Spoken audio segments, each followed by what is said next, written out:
दोस्तों आप सभी का स्वागत है आज की वीडियो में। तो ये हमारा दूसरा क्लास होने वाला नंबर सिस्टम से रिलेटेड। इससे पहले मैंने आपको क्लासिफिकेशन ऑफ नंबर पढ़ाया था, जिसमें मैंने आपको बहुत ईजी तरीके से बताया था। दोस्तों आपको एक बात ध्यान रखना, आपको उतना ही पढ़ना जितना आपके लिए ज़रूरी है। तो मैं आपको इन क्लास में आपको पता चल जाएगा कि आपके लिए क्या ज़रूरी है। तो आपको इस चैनल को ज़रूर सब्सक्राइब कर लेना है, ठीक है, ताकि आप अननेसेसरी ना पढ़ो जो आपके किसी काम का नहीं है, ठीक है दोस्तों। क्योंकि दुनिया में तो इतनी सारी चीज़ है कि आप पढ़ते चले जाओगे, आपकी उम्र बीतती चली जाएगी, ठीक है, फिर भी आपकी पढ़ाई ख़त्म नहीं होगी। तो आपको एग्ज़ाम ओरिएंटेड पढ़ना है ना। तो मैं आपको एग्ज़ाम ओरिएंटेड और जितना मैं पढ़ाऊँगा उससे बाहर आपको एक क्वेश्चन भी देखने को नहीं मिलेगा। तो चलिए आज क्लास सेकेंड है नंबर सिस्टम का। तो दोस्तों फर्स्ट वीडियो में मैंने आपको बताया था क्लासिफिकेशन ऑफ नंबर्स, जिसमें हमने रियल नंबर और इमेजिनरी नंबर के बारे में पढ़ा था। पर यहाँ पर दोस्तों हमको इमेजिनरी नंबर के बारे में जानने की ज़रूरत नहीं है, क्योंकि क्वेश्चन उससे रिलेटेड आता ही नहीं है। जब आता नहीं तो हमको ज़रूरत है ही नहीं, है ना। इसी प्रकार से कॉम्प्लेक्स नंबर होता है, वो भी हमें ज़रूरत नहीं है, तो क्यों पढ़ें, ठीक है। तो हम रियल नंबर के बारे में आपको बताएंगे आज। तो रियल नंबर में क्या होता है, रैशनल नंबर और इरेशनल नंबर। तो रैशनल नंबर क्या होते हैं, वे नंबर, है ना। रैशनल नंबर मतलब परिमेय संख्या। तो परिमेय संख्या वे नंबर जिन्हें हम p/q फॉर्म में लिख सकते हैं।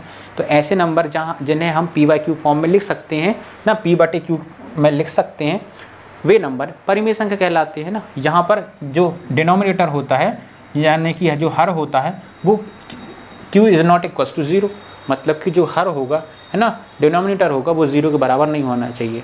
अगर ये हो जाएगा दोस्तों, तो देखिए जैसे हम 1/0 लिख रहे हैं, तो ये क्या है, कभी 0 से भाग ही नहीं जाएगा, है ना, अनडिफाइंड फॉर्म बन जाएगा। तो आपको ध्यान रखना है कि जो नीचे हमेशा नहीं बनना चाहिए, 0 बनेगा तो फिर वो डिफाइन नहीं हो पाएगा। इसलिए हम ऐसे नंबर इसलिए डेफिनेशन में ही आ गया है कि यहाँ पर जो हर होगा वो 0 के बराबर नहीं होना चाहिए। ऐसे नंबर को हम परिमेय संख्या कहते हैं ना।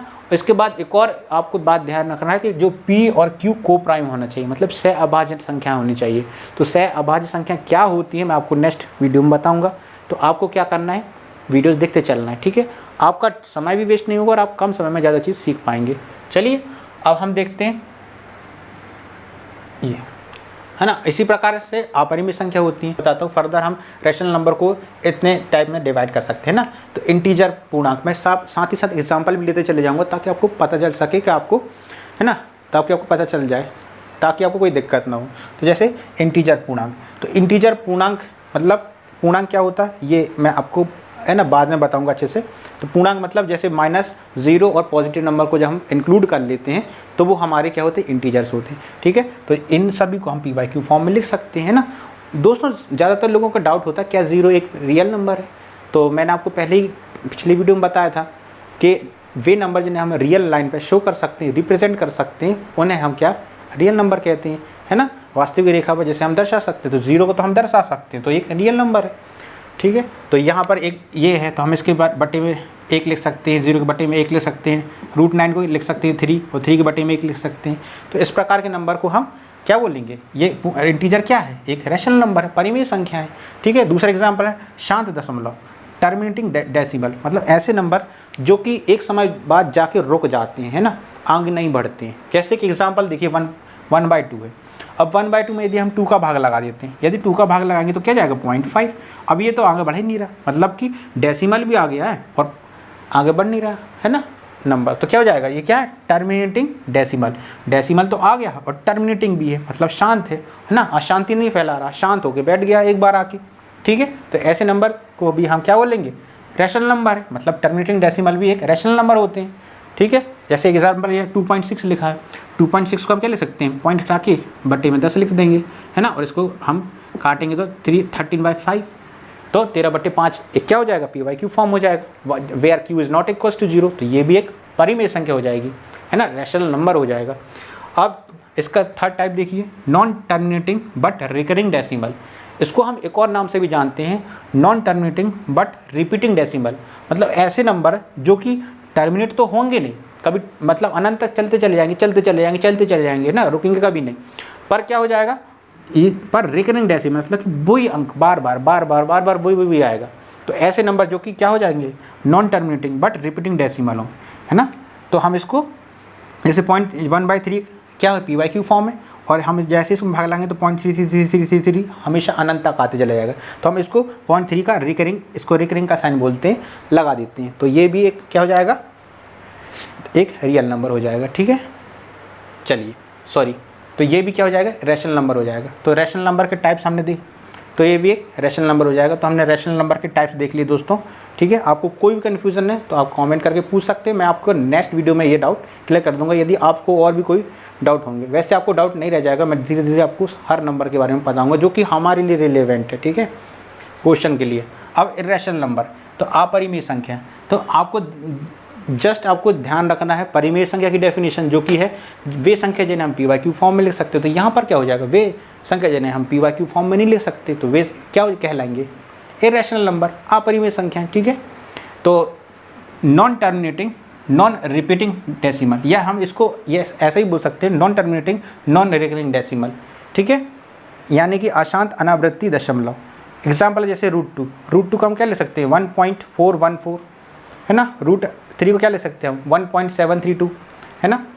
इसी प्रकार यदि पाई का हम वैल्यू लेंगे तो 3.14 डॉट डॉट डॉट इन्फिनिटी तक चले जाएगा। ठीक है, इस बोर्ड को मैं भर दूँ, ठीक है, इस संसार की पूरी वनस्पति को काट के उन सब का कागज़ बना के पाई की वैल्यू लिखते चले जाऊँ तब भी ख़त्म नहीं होगा, है ना। पूरे संसार के कागज़ ख़त्म, तुम्हारा पूरा प्रॉपर्टी ख़त्म, पेज खरीद के सब कुछ ख़त्म, पूरी दुनिया का अखबार ख़त्म, पर फिर भी हम इसकी वैल्यू नहीं लिख पाएंगे, है ना।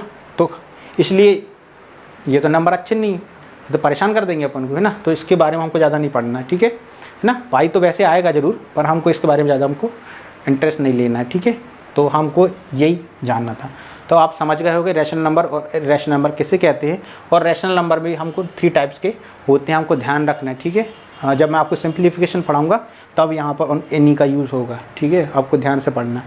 अब मैं आपको दोस्तों एक बात और बता देता हूँ। यहाँ पर हमने देखा था अभी इंटीजर, पूर्णांक, है ना, पूर्णांक।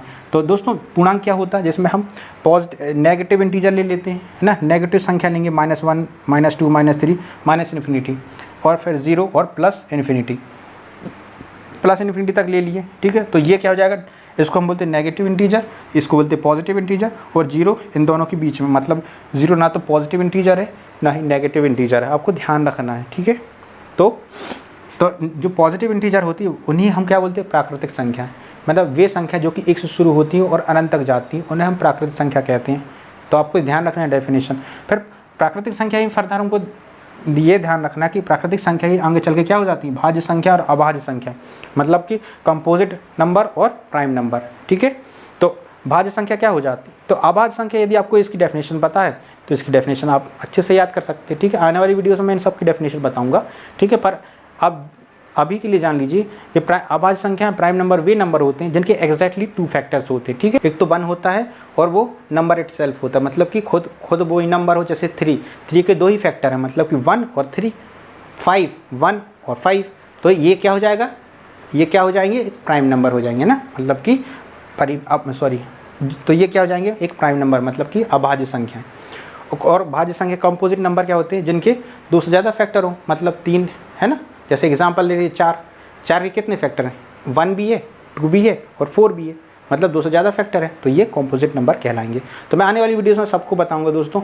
हाँ, आपके लिए क्वेश्चन है, मैंने आपको पिछले वीडियो में बताया था, तो आपको बताना कमेंट करके। ठीक है, -18 और -43 में कौन सा बड़ा है ना, कौन ग्रेटर है, आपको ध्यान बताना है मेरे को कमेंट करके। और एक और बताना है, इन दोनों में से कौन सा नंबर छोटा है ना, इन दोनों में छोटा कौन है ये बताना कमेंट करके, और इन दोनों में कौन बड़ा है। ठीक है, और कारण भी बताना है। ठीक है, मैंने इससे पहले वाली प्रीवियस वीडियो में बताया था। तो दोस्तों वीडियो कैसा लगा कमेंट करके बताइएगा। यदि आप न्यू हैं तो चैनल को सब्सक्राइब कर लीजिएगा, ताकि जब भी मैं न्यू वीडियो डालूँ तो आपको जल्दी उसके बारे में पता चल जाए। तो दोस्तों मिलते हैं नेक्स्ट वीडियो में, बाय।